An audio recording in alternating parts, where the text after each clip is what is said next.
iglesia de Cristo, mire pues, si la iglesia de Cristo no muere, pero tiene economía, tiene poder adquisitivo, ella va a fundar ciudades, se va a hacer un nombre.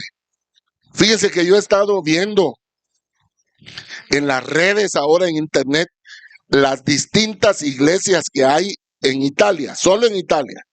¡Hala, hermano! Mire, es imposible de recrear tanta belleza. Aún hoy no hacen edificios como los edificios que están en el Vaticano y las iglesias en Italia.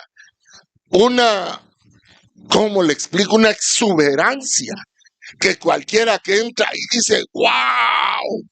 Ahí están todas las pinturas del Renacimiento y cualquiera dice, no, aquí está la verdad ustedes. Pero ahora trasladémoslo al Evangelio. Miren, hermanos, en Estados Unidos de América, un pueblito en el que yo nací, hay unos templos, hermano. Bueno, yo les cuento algo. En el tiempo de Jimmy Swaggart, el pastor evangelista, ese hombre llegó a tener tal economía que las chapas de la puerta de la iglesia, los baños, las grifas de agua de los baños eran chapeados en oro 18. O sea, mire, era una exuberancia terrible. O sea, uno puede fundar ciudades si uno no tiene conocimiento de Dios. Ahora, yo les digo algo, hermanos, de mi corazón. ¿Por qué cree que Dios no permite que todos los ricos se conviertan? Porque ellos van a querer llevar el evangelio en su mente, a su manera. Y excuso decirles lo siguiente, miren pues, mi pastor, rapidito, Dios le dio una iglesia enorme, la más grande de Guatemala por muchos años. Pero oiga, ¿por qué Dios no le dio un rico que diera lo que daban 500 personas? Sino que hizo que 500 personas dieran lo que podía dar un rico. Porque si no, el rico empieza a pedir privilegio.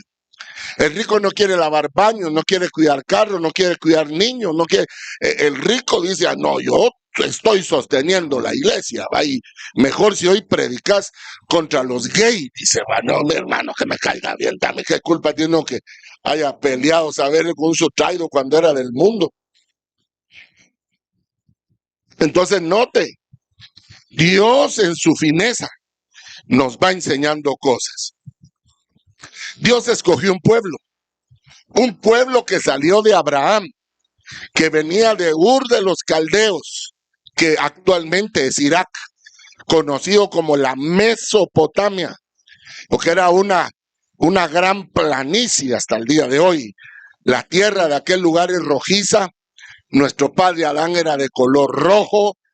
Escuche, oveja de mi Señor, de aquel lugar salió Abraham y Dios le cambió su nombre, de Abraham a Abraham, y se le apareció a él, la mujer lo oyó y se burló. Miren, hermanos, ¿cómo puede llegar a estar menospreciado?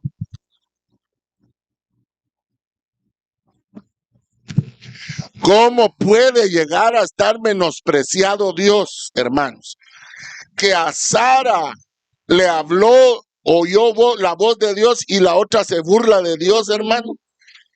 Miren, no se les olvide, la iglesia hoy está dejando de estar fundamentada en la presencia de Dios. Yo sé lo que les digo. Con una inversión inicial de 500,000, hermano, a las redes sociales, y olvídese, ahí nació un ministerio, hermano, aunque sea de un chiflado. ¿Por qué?